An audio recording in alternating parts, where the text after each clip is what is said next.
Hello and welcome back to the Lenko Show, the place to go for everything related to human performance. We are all about elite health, unlocking your full potential. This is where you need to come to get everything that we can possibly give you. Today, we are continuing with our little discussion from last time, all around principles. So Chris grilled me on pretty much what felt like my life philosophy, and how that came to be, not how it came to pee. It doesn't pee, it doesn't piss anywhere. How it came to be, how it was birthed. And now we're going to go a little bit deeper into some of the more intricate details.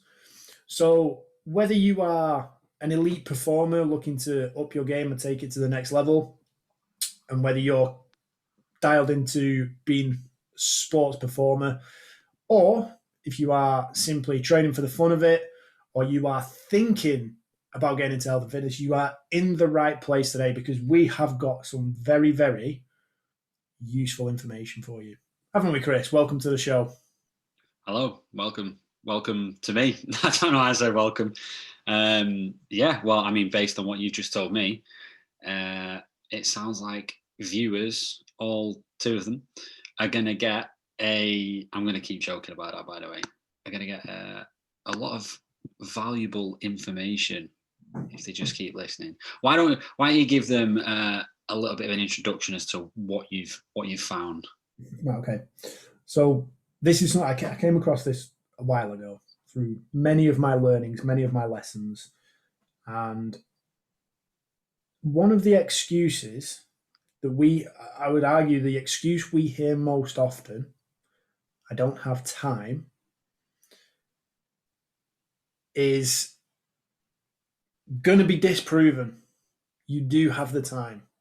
And we're going to show you that today. We're going to give you the method, the optimal method for maximizing your gains and fulfilling and living a life of longevity and good health in the shortest, most efficient time possible. So keep your goals pinned and we will put it to you on a platter. I would agree. Based on what you've told me, it seems like no one will ever have that excuse again. Well, so, absolutely. Yeah. Time can be no excuse. So if you're worried about that, not having that in your back pocket any longer, then you're going to have to tune out. If you're looking to make an excuse anyway, you need to tune out anyway. Yeah, what we're trying to do is reel you in and create a bit of cognitive dissonance to the point where you really don't like it and you feel like you can't turn this off. And we're going to keep this going for as long as we possibly can.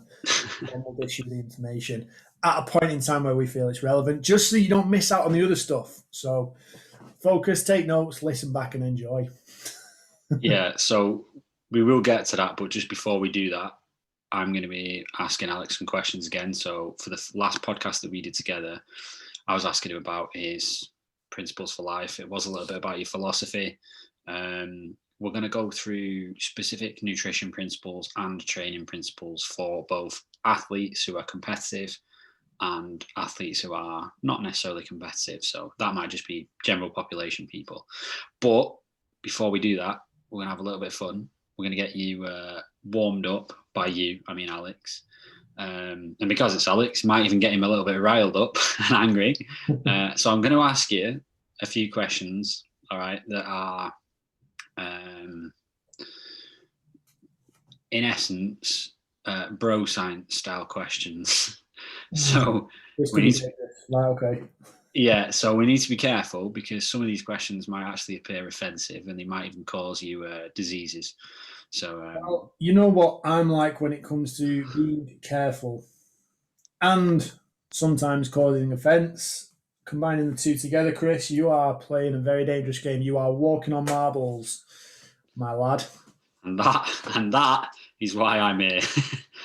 Okay, all right. So these are just, we're not going to spend too much time on these because they're a little bit silly, but there's a little bit of information to be learned in there as well. Okay, so number one. Does a bodybuilder die if he doesn't eat every 2 to 3 hours? Yes. He just disintegrates. Leading on is what happens if you miss the anabolic window? Oh, Jesus. You can't miss it. You can't miss it. It's a crucial window that, you know, if you don't get in there and you don't hit that window and hit that time frame post training with your protein hit, your training session becomes worthless. It means you did nothing. And also, if you don't post it on Instagram, it never happened. Vital. That's true. That is true. Yeah. Number 3, if you saw it in a Netflix documentary, does that mean it is true? Must be true. Science. Netflix would only show science. Verified. Even if it's not in any respected journal. Science, Netflix. There you go. There you go. YouTube as well. There's some YouTube. So there you go, ladies and gentlemen. Don't listen to us. Netflix and YouTube. Number 4, what is the best sugary drink? Ooh. For what purpose? See, there's got to be context when you're asking what is the best. It's like, what is the best exercise? Well, No. what are you trying to do? So for this, it has to be so much better than the rest that there's no context needed. It's just the best. Do you know? Right. Gatorade. That's all we needed. We don't need an explanation. Oh, moving on. I can't believe you're not going to let me explain it. Advertisement for Gatorade there. Gatorade is my number 1. What is the difference? Water boy, kick it. Gatorade. We've moved on from that question. What is the difference between fruit juice and sugary drinks? None.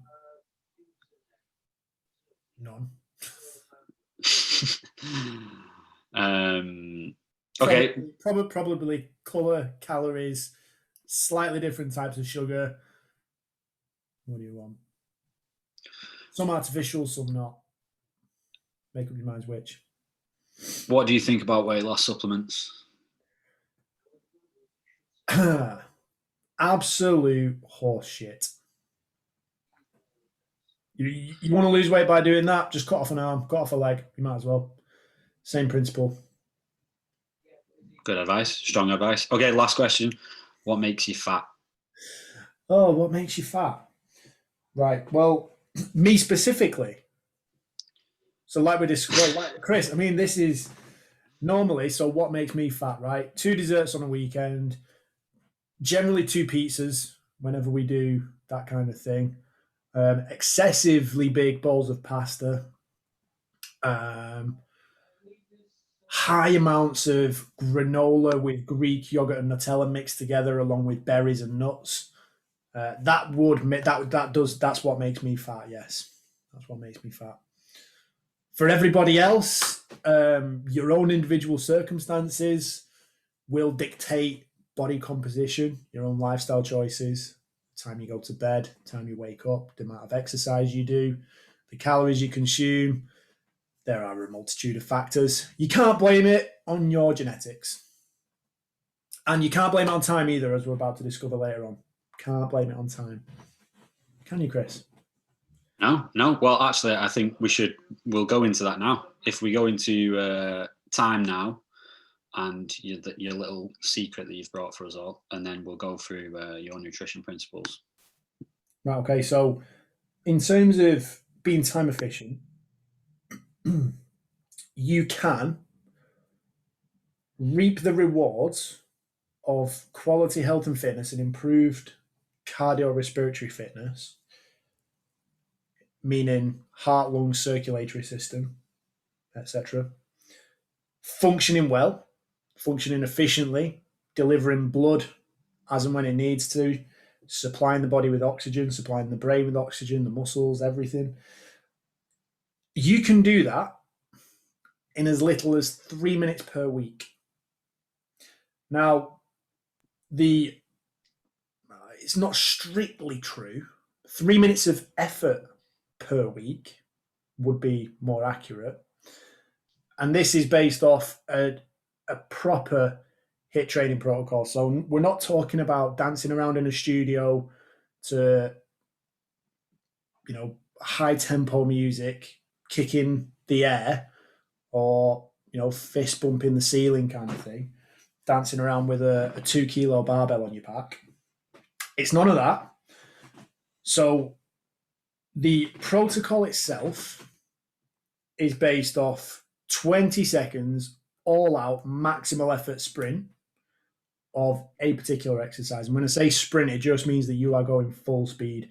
Whether you choose running and you do genuinely sprint, whether you're on a bike, assault bike, rowing machine, if you're doing bodyweight squats, if you pick burpees, anything you want at full speed, generally make it whole body. Do it for 20 seconds flat out. Then give yourself a couple of minutes rest. Repeat it again, another 20 seconds. Again, a couple of minutes rest. Repeat it again for another 20 seconds. That's your session. You're done. So it's maximal amount of 10 minutes if you include warm-up, cool-down, and your rest periods. Doing that 3 times per week, okay, so 30 minutes total per week maximum, or 3 minutes of actual very hard work, will give you the same benefits, and this is being compared with another test group, the same benefits as performing moderate intensity exercise. So think about going for a steady run or doing a 5K. Doing moderate intensity exercise for 135 minutes per week is going to yield the same benefits as this training protocol that we're talking about right now. So 3 minutes per session. Sorry, 1 minute per session, 3 minutes per week.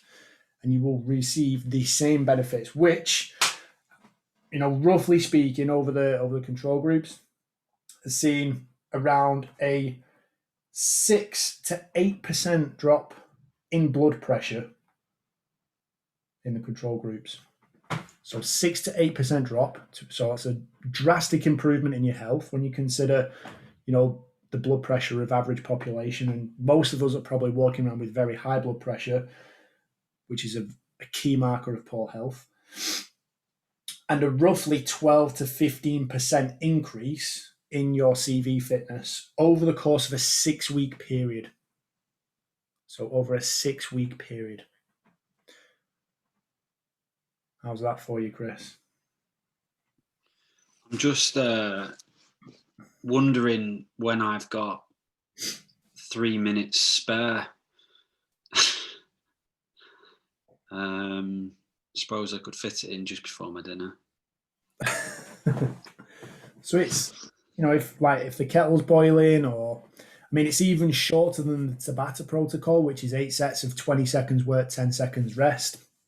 That's very high intensity. That's very efficient, very fast.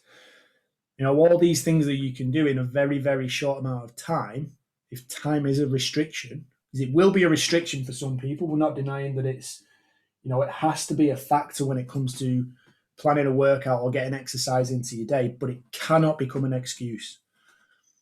And the key to all of this is your intensity has to take the lead. It's all about intensity over duration. So it has to be maximal intensity, because presumably, like if you said, go and do a 100-meter sprint. Yep.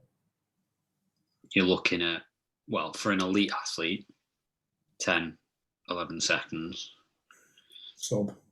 They're not going to be, it depends what kind of Weetabix they're having done it. But what's the chances of you still sprinting after, say, 17 seconds? I suppose it's not as easy as it first sounds. So that's where I would say it's just based on pure effort. You're not worried about speed. It's not about, if it takes you 20 seconds to cover 100 meters, but that's 10 out of 10 for you, that's perfect. You've nailed it. You've absolutely nailed it. So what's the exercise intensity relative to your capability and your understanding of your own body? So that's where you would ask yourself, what is your 10 out of 10?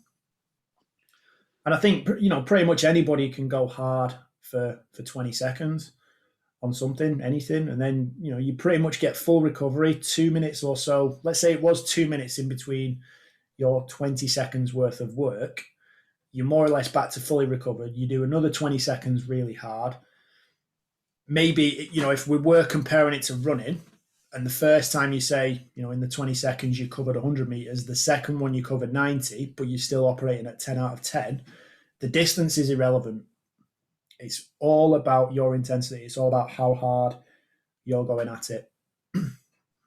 Yeah, so I suppose for people who are listening anyway, as your, I guess, capacity decreases, say you don't fully recover after the first one, your intensity, your maximal intensity even, would be less anyway. So as long as you're still hitting that maximal intensity, you're there. Yeah, it's just a question of how hard are you trying. So just to recap there, sorry. So you do a 20-second sprint with a couple of minutes rest twice, 3 times a week. No, you do it 3 times. So it's a 1 minute worth of effort per session. Right. Okay. So this 1 minute workout was developed from another protocol by a chap called Metcalf. I don't know his full name, but it was his study where he did 2 sprints of 20 seconds interspersed with a short period of rest, and saw very, very similar benefits to this, roughly a 12% increase in CV fitness over the course of a 6-week period. And again, it's purely based on those 20 seconds, you absolutely hammering it and pushing incredibly hard. And for anyone out there, maybe we have got some more athletic individuals listening, for people, and certainly some clients of mine who have done the Wingate test in the past. And I don't know if you've done the Wingate test, Chris, but you jump on a watt bike, you blast it for 30 seconds, and it literally feels like, well, it's probably as close as I will ever get to giving birth. Like, everything is burning, everything's on fire. You feel like your quads and your calves, everything is just going to explode and be obliterated. It's purely a case of how hard are you able to push. It sounds thoroughly enjoyable. It really is. It really is. Like, going back to what I would throw in when I spoke to Tom Blay, episode number 15 now, we were talking about going into that pain zone and being able to push, being able to work hard. Ultimately, you have to earn the right to do that. So it's, your ability to hit, let's say you do hit 100 meters in a sprint of 20 seconds, we're talking very beginner level here. If you do hit that 100 meters the first week, it goes 190 and 80 for each of the 20 seconds work.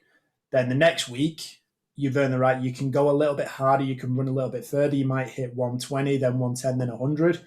The week after that, you might hit 140, and each time the ability to cover that distance will increase, and you'll be able to go further. You'll be able to get either more repetitions. You'll be able to get more out of yourself. So performance increases and many. Yeah, so I think one big thing to take from that as well is not just obviously the physical benefits, but also the fact that it's going to require and therefore train you mentally as well. Oh, aye. Indeed. Resilience. Beautiful.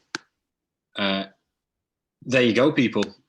You heard it here first. You now have, well, if you have 10 minutes in your day, you can dedicate to a quick workout, a quick sprint. There you go. That's what you can be doing. And, the way that I would kind of frame that for everybody, especially for the people who are just looking to get started, or the people that are really struggling with time during the day, one of the principles I apply is you need to train every day. You need to do something every day. You need to move. You need to use your body to get your blood flowing and energize yourself. Now, if you are really, really pushed for time and you are really struggling, simply make this your focus. Get out of breath. Do that. Go and do that. That's a start. It's a good little tip. Good little tippy tip, that. I like it. Okay, so from there, it's probably not going to get any better than that for the viewers. Now we're just going to ask you about your nutrition principles. I know that. It's going to get a lot better. There's loads more to go at. Come on.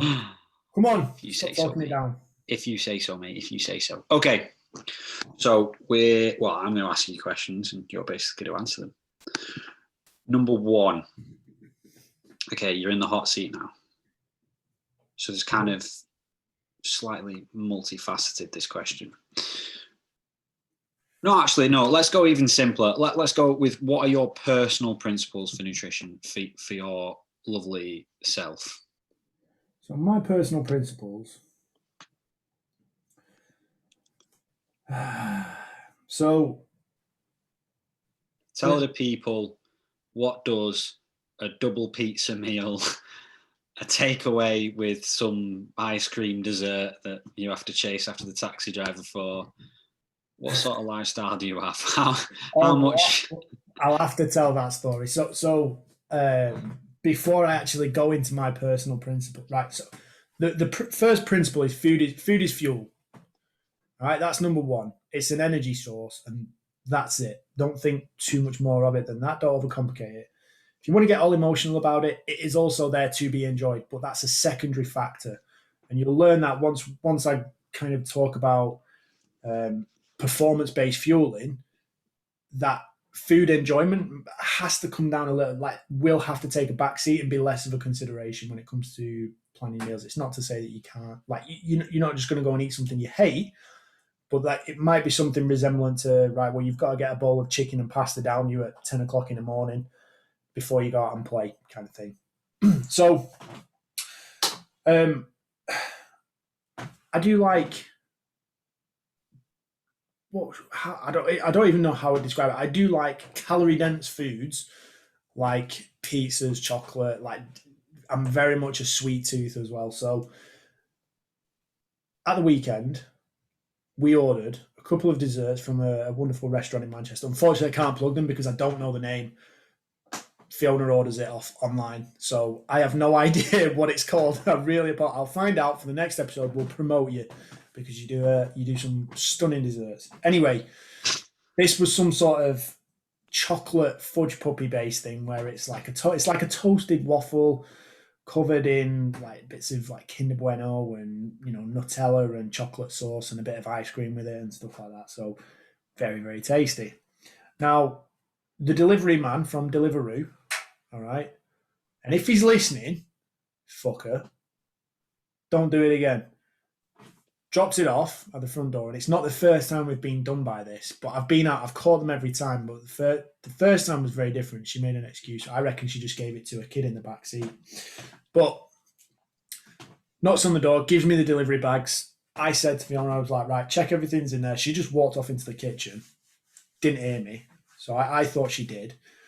But got into the kitchen, opened the bags, dessert in one, and then the other one felt a bit light. There was just a couple of little pots of like ice cream. So I was like, bloody hell, right. Ran to the front door, looked through the front door, thought about getting my shoes on, tried to put my left shoe on, failed at it, nearly fell over. Thought, right, fuck this, I want my dessert. I opened the front door, and this is where, I feel like all my years of training, athletic performance, my principles of nutrition and recovery kind of culminated in this precise moment of capability and competence of being able to run out the front door barefoot, dodge the cars, run through. There is a bit of a puddle at the end of the driveway. Run through that puddle, down the avenue, to chase this Deliveroo driver in his car, to bash on his back window. Let's go, oi, lad. There were 2 desserts. And I think he shit himself. I don't know because I didn't stick around for long enough. But he opened his little bag and it was the only thing left in there. So he knew what he was doing. So he gave me the dessert and I walked off home. And that was it. I was a hero. So here's a question for fitness. Are you fit enough to chase your own dessert? So going back to the last episode where you asked me about my principles, and I was like, right, they are layered, they are multifaceted. At the top of everything, there's take no days off. Then below that, there is don't quit. The question I have had is, how far would you have been willing to run to chase that delivery driver to get that dessert. So if he'd have got a little further, he didn't even get to the end of the road because I was on him. But if he'd have got to the end of the road, turned, all right, there are 4 ways in which he could go from there. 2 of them have traffic lights. And if he'd have gone either of those ways, I would have definitely chased him at least to the traffic lights, and I would have chased him until he'd gone out of sight. And once he'd gone out of sight, if I did lose him, I would have got his reg, and I would have tailed him. I would have got a tail on him. I would have found him, and in the words of Liam Neeson, I'm just thinking this is like the evolutionary kind of equivalent of hunting like a deer or something for like 3-4 days. This is what it's now come to. It's now come to you chasing your delivery driver. Maybe Deliveroo are on something here. Maybe more of their delivery drivers should just drive off, but slightly slowly, get people running and chasing after their food, and maybe that will actually help our national health crisis. Maybe that's it. Maybe it's all part of an elaborate plot. That is it. So anyway, that long story, that one. Apologies for that. That was a beautiful story, Alex. Thank you for sharing that. Oh, no worries. It's a pleasure. So when it comes to my personal nutrition principles, ultimately it's all about, it has to fit in your day. It has to fit into a pattern. If you can pattern it and you can time it, and you can eat at the same times, you've got a lot more control. Now, the foods that you do eat at any particular time, and it doesn't matter whether you have 1 meal, 2 meals, 3 meals a day, the foods that you do eat, any of those meals, or 5 meals or 10 meals if you're a bodybuilder, the main things I will go for are always protein first, so high protein intake, then make sure there are good nutrients on the plate, so plenty of vegetables. I will always eat plenty of fruit through the day. And then a good source of carbohydrates, depending on what I'm doing training wise. If I've got a very hard training day, there would be more, or a very hard training week, or depending on how that's structured, there will be a higher increase or a higher amount of carbohydrates that I'll eat. And if I'm on a bit of a rest day or a bit of a down day or a recovery day, there'll be slightly less unless I'm fueling for the next session. So it's very much dependent on what I'm doing training wise. So like I said, food is a fuel, and use it in that way. And then once a week, normally on a weekend, I will just have a cheat meal, which will be pretty much any food I want, any food that I've had a bit of a craving for, a bit of a hankering for through the week. That's what I'll have on my Saturday night. And I'll have a dessert with it as well, even if I have to run after it.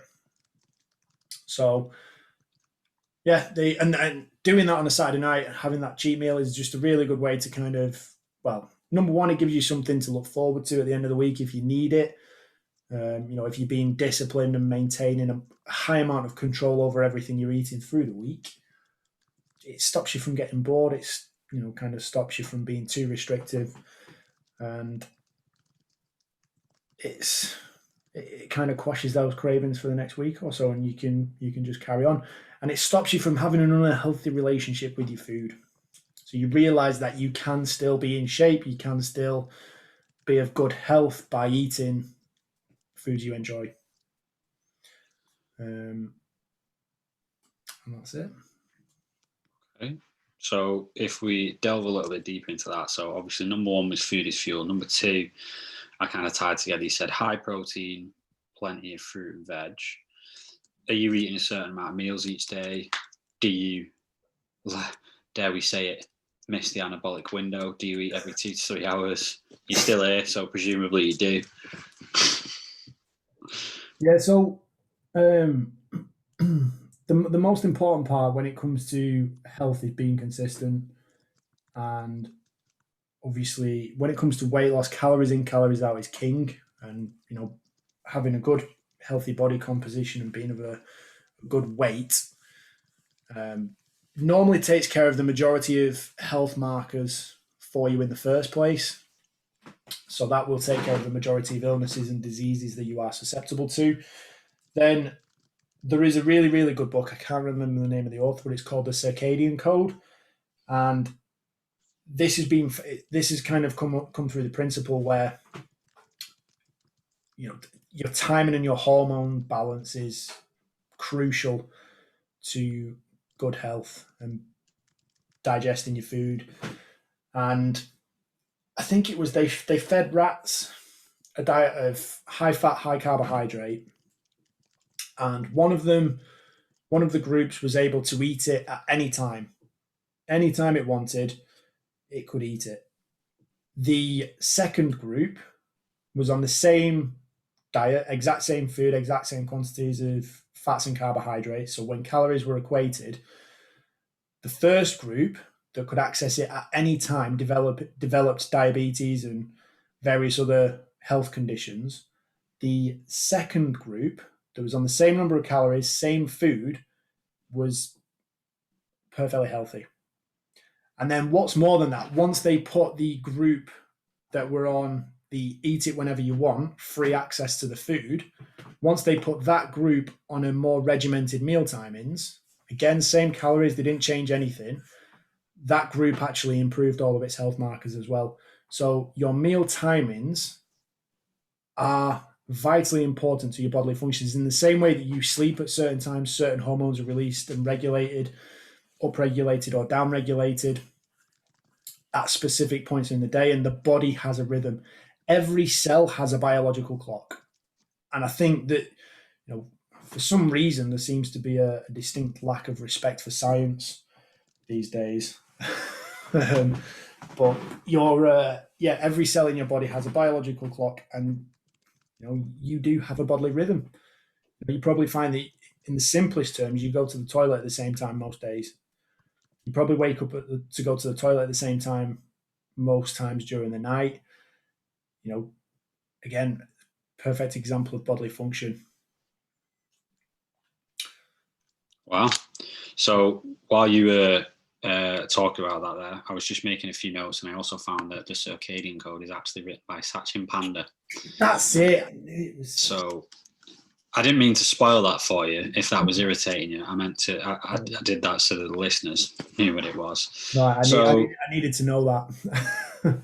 Okay, so health is being consistent, and in relation to weight, calories in, calories out is king. Okay, where are you on that scale then? Are you, let's throw a spanner in the works. Do you prefer putting out more calories or putting in less calories? Not a question. So I work it from the other way around. I work it on what does my body need for me to do what I need to do. So if I've got a very high intensity, high volume training session, I know I need more fuel. I need more calories. I'll probably have an extra portion of carbohydrates on my plate. I'll either add an extra 50 grams of something. I will eat more and will just consume more calories. Like I said, it's fuel. So it's not a case of burn more so that you can eat more. It's what does my training require? What's going to help me recover? So, call me a wizard, but I knew you were going to say that. So, it leads on to the next question perfectly. All right.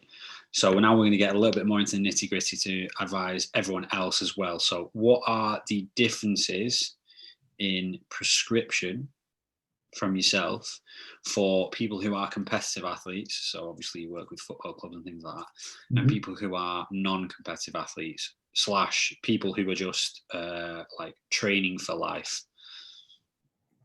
So when it comes to both, again, it's all about establishing a routine. Pre-match, so if you're a footballer or if you're playing any sport, pre-match, you will have a routine, and I know what it's like. It's not nice when something or someone gets in the way. So we want to keep everything as controlled and as regular as possible. So, if for most sort of semi-pro teams generally kick off 3:00 on a Saturday. Easy to do, but then you'll also have an evening game probably on a Tuesday or a Thursday. And again, going back to timing and biological rhythm, because most semi-professional teams train on an evening, you look at levels of alertness and, we refer to it as arousal. We're not talking about being a horny set of bastards, but we're talking about levels of arousal and awareness. Thank you for clarifying that. Some people were confused there. What goes on at training? So because you train frequently at, like, let's say it's 8 o'clock on a Tuesday or a Thursday, or 8 o'clock on a Monday and a Thursday, whatever it is, you are used to performing at that time. So your body will be awake at that time. It will be alert. It'll be tuned in. It'll be keyed in. Everything will be dialed in. And let's say, day to day, you walk around as a 6, you're kind of mostly aware of things. This is just turning the dial up where you're a 7, an 8, or a 9, and you're buzzing, you're on it, you're ready. And everything starts firing at a bit of a faster speed. Your ability to run, everything's primed. You think faster, you're just generally more alert.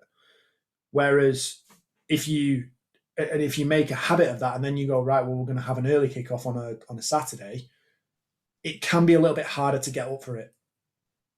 So rhythm and routine is key. So I would suggest whatever time you're playing, whatever time you're training, whenever you're kicking off, something you do in marathon running, you actually practice your fueling pre-race and during the race, practice it through your training sessions.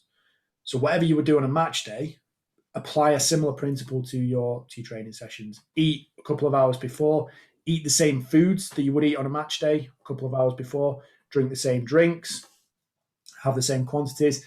Obviously, it's not an ideal world, so you don't always get time for that. So it's a case of, right, improvise.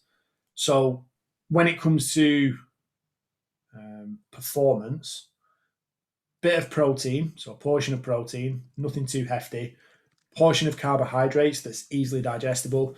Stay away from the vegetables. You don't want anything too fibrous that's going to cause stomach issues. You don't want anything that's likely to give you a bit of food poisoning or sit very heavily on your stomach, because you want to feel light, you want to feel energized and springy. So and this is where the classic sort of like chicken and pasta comes in pre-match. And I would get my preference. I would suggest do it before training as well, so you're used to it. The body will get very, very good, and it will adapt to whatever you ask it to do. So do that. Give yourself a couple of hours before the game to digest it. Half time or just before kicking off, or at half time, get you might have a squirt of Lucozade or Gatorade or something. And if you Gatorade, shout out. And if you do feel like you struggle with your alertness and your levels of arousal, get a hit of caffeine. I would suggest do that in the purest form possible. Don't go and smash a can of, something that's very, very much sugary based and very artificial. That's not good for health purposes. But I would always go the route of an espresso or a double espresso. Get some good caffeine in you.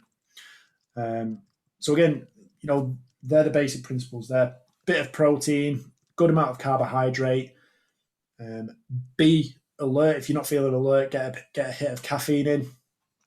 Most people, especially at the semi-pro level or amateur level, wouldn't recommend doing that in an evening for an evening game, because you will not sleep, you will not recover, you probably will not get out to go to work to do the job that you need to do to be able to pay the bills. You won't be able to do that the next day. If you're going to take the next day off, by all means, just go for it. Get on with it, enjoy yourself.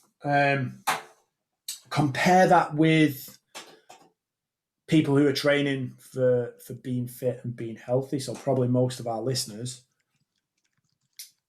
Again, it's all about balance and it's all about routine. So what's your energy intake like? Are you fueling yourself appropriately? Are you including foods that you enjoy? Is it a chore? Is it easy to prepare? Does it fit within your day? Like, can you do it? If you've got 4 kids running around and you've got to drop them off at like hockey practice, football practice, and go swimming with them, and then you've got to get to the gym yourself, then you've got to get home, and then by the time you've done all of that and put them to bed and fed the dog and cared for your neighbour's cat or whatever, it's probably 10:30 at night, you feel knackered and you can't be asked doing anything. Just got to clarify, you should always be looking after your neighbour's cat. Well, you got to pick up their shit, haven't you? That's what I mean. cats never poo in their own garden, Chris, do they? Come on, get clued in. So, by the time you've normally done everything you need to do, what have you got left for yourself? Is it manageable to fit it within your day, and can you make a routine of it? Can you make a balance of it? What goes on your plate follows the same principles. I would generally say eat 3 meals a day. If you're training in the morning, you're training early in the morning, eat after you train. And it doesn't have to be anything big. If you're able to do scrambled eggs, or you've got the time to cook that, go for it. If not, get a protein shake, drink that. That'll do. And then through the day, you're looking at protein, carbohydrates, good sources of vegetables, plenty of fruits. That's it. Don't overcomplicate it. Get in a pattern. And I think I normally eat the same thing for breakfast every day, the same thing for lunch every day, and then the only thing that I generally change will be my evening meals. And even then, my evening meals are normally the same thing for 2 or 3 nights a week. So I only really cook 2 meals a week that are different in that sense for what I eat in an evening. Keeps it simple. I think that generally is the case for most families as well. I know, like for me and Dad here at a minute. Well, I'll talk about what I'm doing. So for me, I think I have. I'll go and do, would you believe it, fasted cardio. Not intentionally fasted. It's just I go out for a run because it wakes me up, and then do like daily disciplines. But what I'll do is I'll go out for the run, come back, have casein and milk, because I absolutely love it. And by the way, here's a little tippy tip. I too, and any of my close friends or workmates, or even you, Alex, can vouch for this.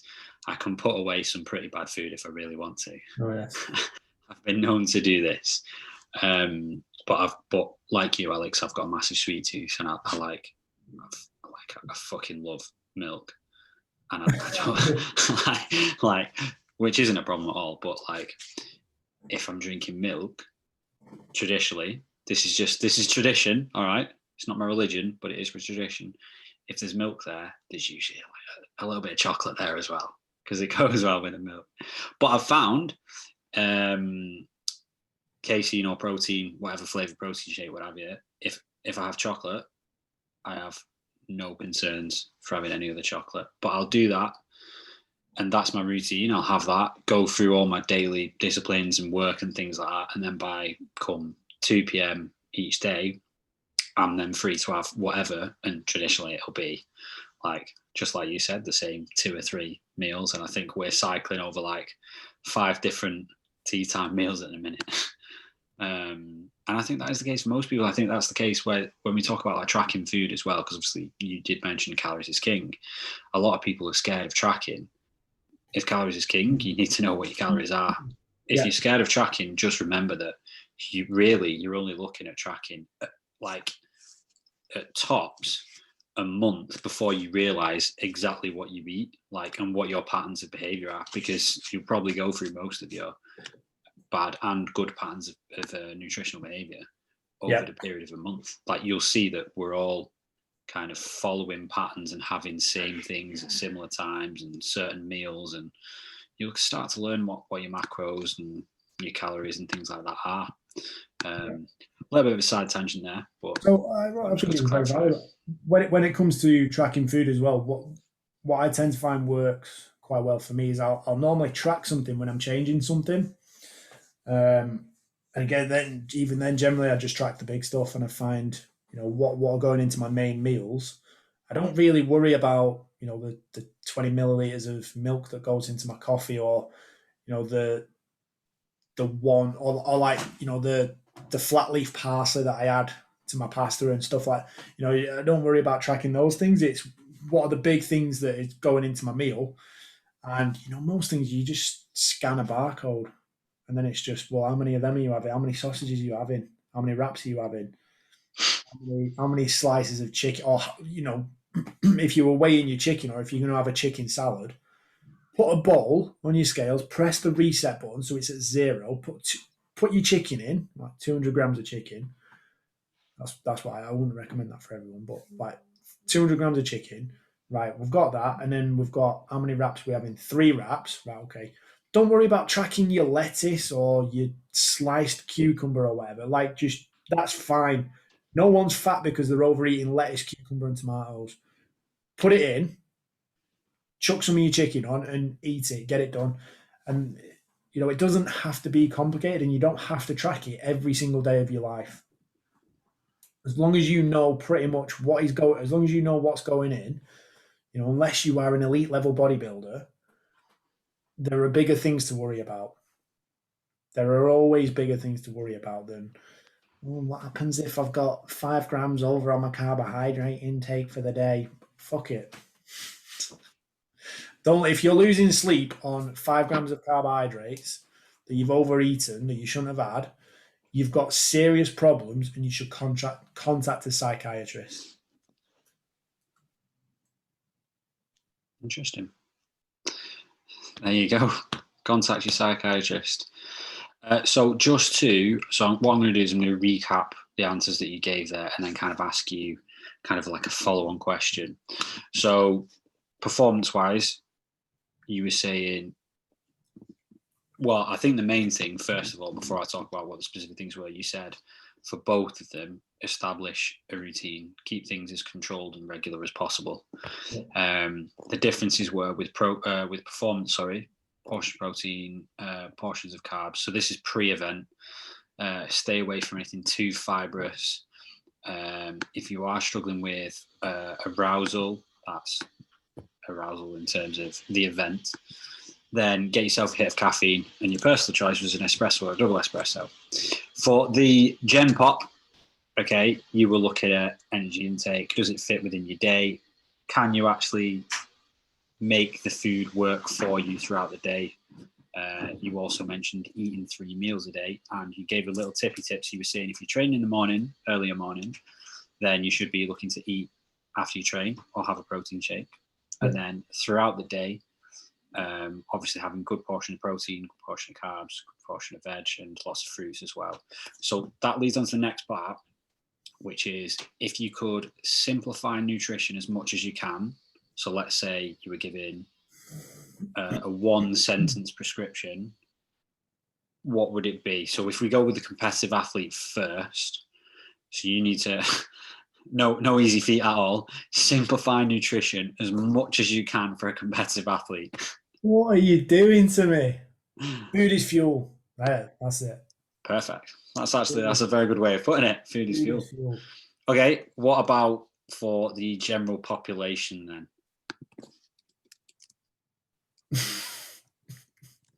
I'm going to go with the same thing. Food is fuel. So, like, number one, I think I have seen this analogy kind of bashed by a few people, but I don't really give a shit. If you drive a car, which most people do, so you can relate to this, similar to your body is going to function well from having the right fuel in it. Sources of protein, carbohydrates, quality nutrients, quality foods. And you need to look after it. You need to look after your body. You need to respect what goes on in, every cell of your body, what goes on in your gut.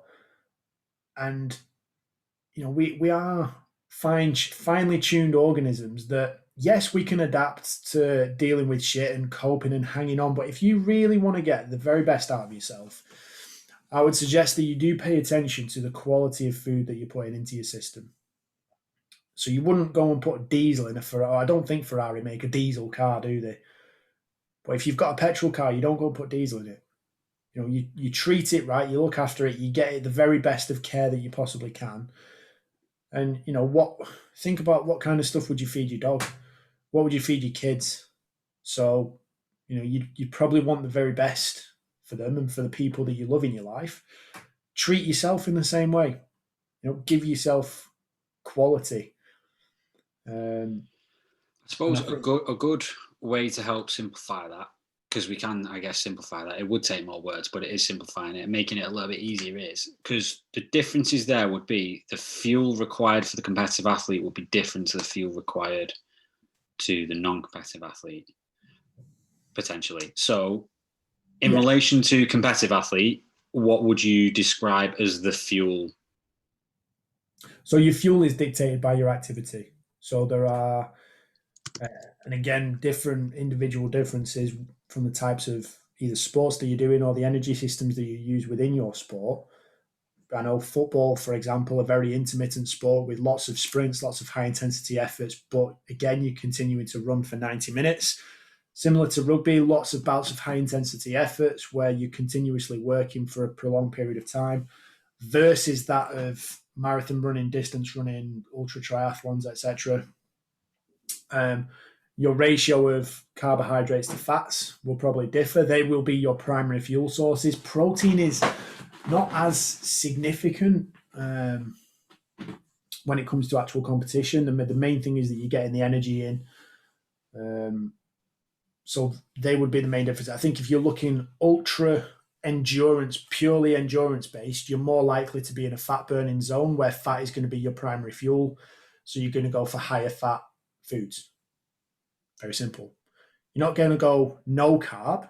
You're still going to include carbohydrates because you're still going to require you're still going to require carbohydrates for bursts of effort. Thinking so like Tour de France type stuff. If you're going to start pedaling up a mountain, that intensity gets ramped right up. You still need the carbohydrates there to use as an energy source. So you're not going to not use them. You're just going to have maybe a slightly lower quantity of them, and if you're able to, you will just have to fuel with them a lot more frequently. Again, intermittent sports, you're probably looking pretty much carbohydrate based for more or less everything you do with that, because it's high effort, it's intense, it's physical, lots of sprinting, and then obviously you've got to have a maintenance pace as well. Versus, I guess the other aspect to the question, you'll have to let me know if you agree with this or not, Chris, but versus general health and general lifestyle, I think you've got to combine foods that you enjoy in a balance that takes care of the energy demands.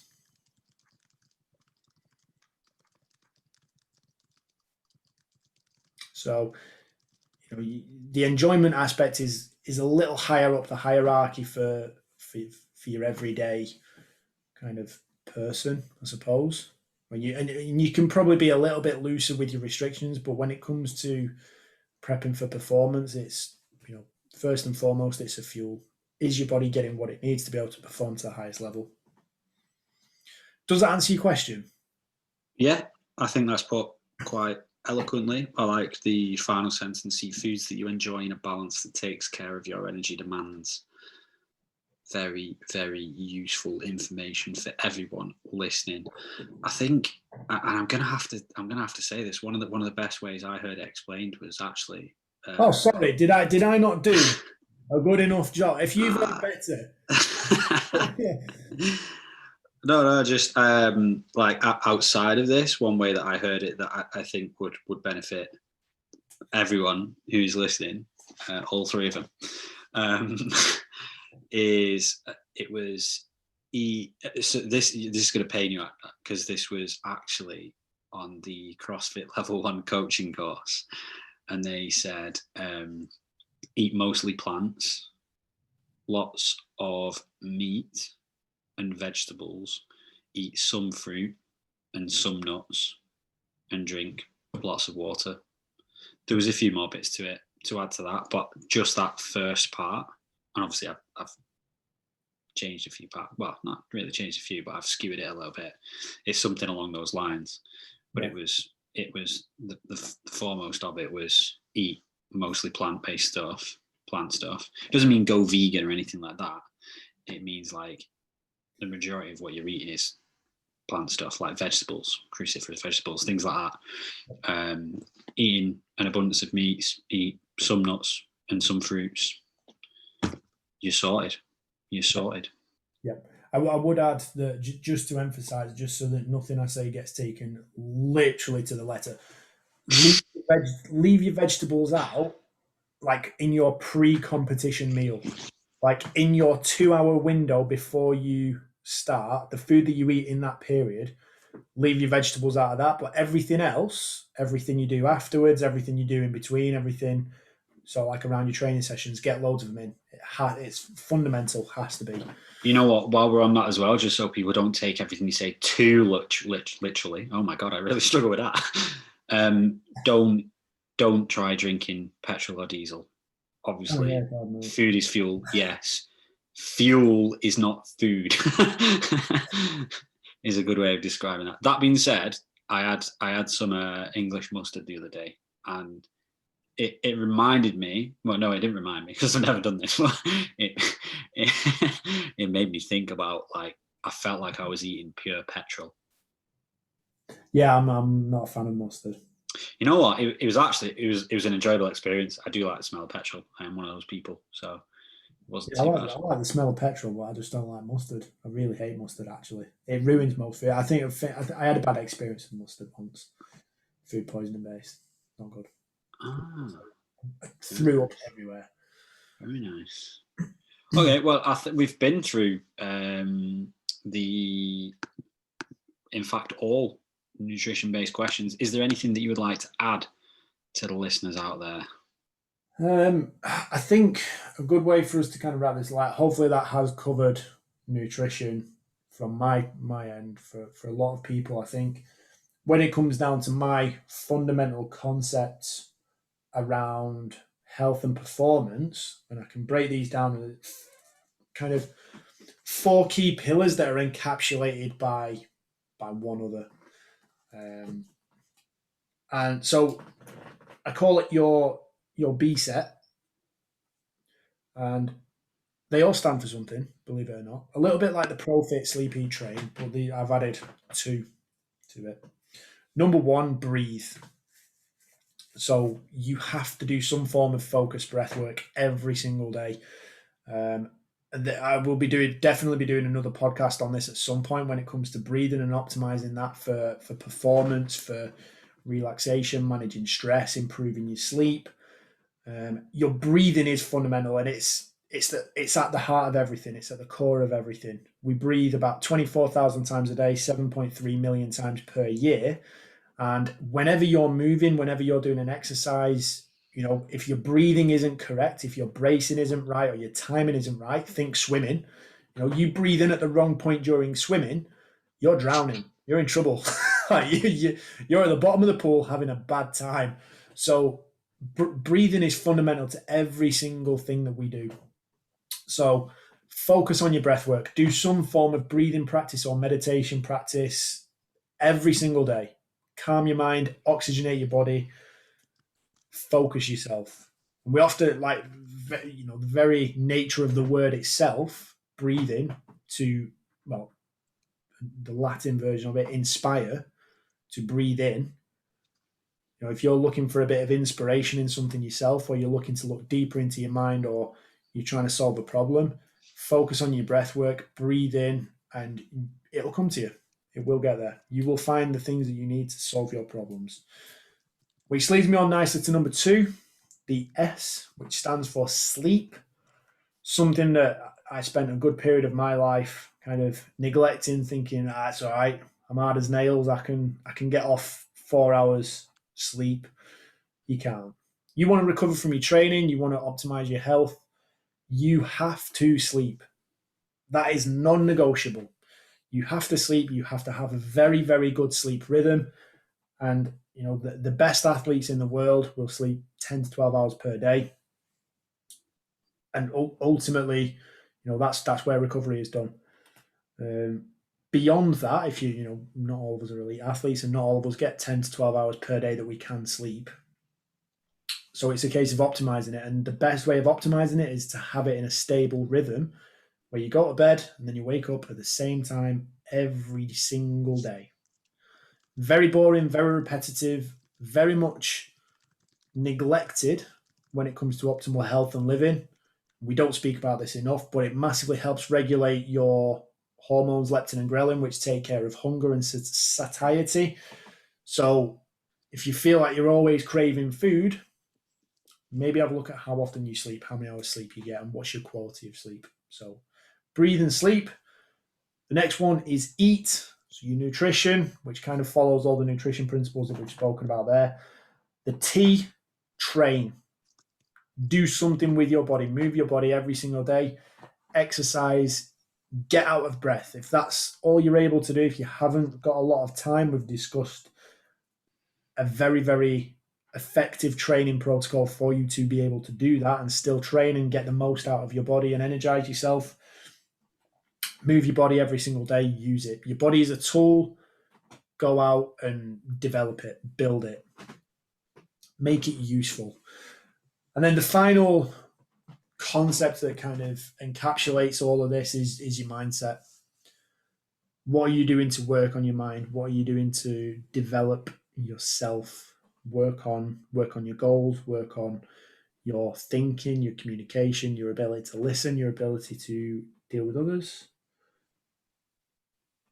It's fundamental. And it's one of those things that it's impacted by each of the previous four, the breathe, sleep, eat, and train. Every single one of those will impact your mindset. Your mindset can also be used to impact any one of the other four. So they all work together. So we will definitely have to explore those in a bit more detail in a later episode. So if any of that shit excites you, write to us. Let us know. Yeah, send all of your questions into Alex at LenkoHQ. Yeah, we'll do the talking. Also, feel free to send in your ideas as to, and even clips of what the weirdest / best 20-second sprint you can do is. So if it's hacking at trees with a chainsaw, probably don't do that. Do you know what, though? Sledgehammer work. Very, very good. Yeah. I remember we tried to knock down a tree in Dad's back garden with a baseball bat once. That was very fatiguing. You must remember that. I was going to say, what if you were just like screaming as hard as you can and just like doing jumping jacks or something like that? So jumping jacks, probably one of the worst exercises I've ever come across in my entire life. They are useless. They are literally only good for training for the fucking YMCA. Yeah, but if you're doing them as fast as you can and for 20 seconds and screaming as hard as you can. Don't care. There's better things you could do. Just do high knees. That's a high intensity. That is a high. Have you ever tried doing a prolonged scream at the top of your lungs? Are you going to give us a demo? We're getting into uncharted territory. So what we'll do is we'll reel it back. We'll end it there, and we can go through some of this scream at the top of his lungs on a podcast for 20 seconds. Do you know what, Chris? You can do it as the outro if you want. What we'll do is we'll do that another time. One, when it's not like evening time and people are trying to relax, and two, definitely not through headphones. Yeah. What we'll do when we get chance out of this lockdown, we'll stand Chris in the middle of the field and video him yelling at some sheep. You've done that before, though, haven't you? Or was it a goat? I think that was a goat. It was a goat on the way down from Snowdon. Yeah, my talents only go towards goats. They don't tend to get many sheep. So yeah, Christopher Doolittle. That's what they call me. No, that's Christopher Does Little. Sorry, I shouldn't say that. That's just mean. That was the joke. Oh. Yeah. It was mean, actually. It was all right for me to say. Anyway, guys, we've nothing more to go through there. We will get into some more of the sciencey stuff with nutrition. But if nothing else, you have learned that for 3 minutes of work per week, was that right? 1 minute of work 3 times a week. Yep. You can drop your blood pressure 6 to 8% over 6 weeks. 6 to 8, not 68. 6 to 8%. 6 to 8%. Significant for a lot of people. And you can improve your cardiorespiratory fitness by 12 to 15%. And that's over the course of 6 weeks. Imagine if you did it for 12. Anyway, so speaking of training programs, if you want access to some more of the stuff that we do, even though while we're in lockdown, we've proven that we can be effective right here, right now. Get in touch with us. I will post a link to our website. That'll be on the end of this recording. If you want to drop us a message or an email, an inquiry into our training, you can do so. Contact us at alex@lenkohq.com or chris@lenkohq.com, depending on who you prefer. Chris, prepared to be inundated with emails asking for training. We know that Chris is the more likable coach. We know that Chris is the more likable one, and I don't mind. Once again, big thank you for tuning in. Big thank you for listening. Support is very, very much appreciated. If you've enjoyed this podcast, if you found it useful, if you found it engaging, and you've enjoyed some of the tips and information that have come your way, please share it, pass on the knowledge, pass on the information, help somebody else. Go and do that. That is contribution, one of our ultimate human needs. Go do it. Contribute. Be that guy. Chris. Live long and prosper. Thanks very much for listening, guys. Chris, great questions as always. We will be back with another episode again soon, so keep your eyes and ears peeled for that. That is it from me and Chris for now. Lenko out.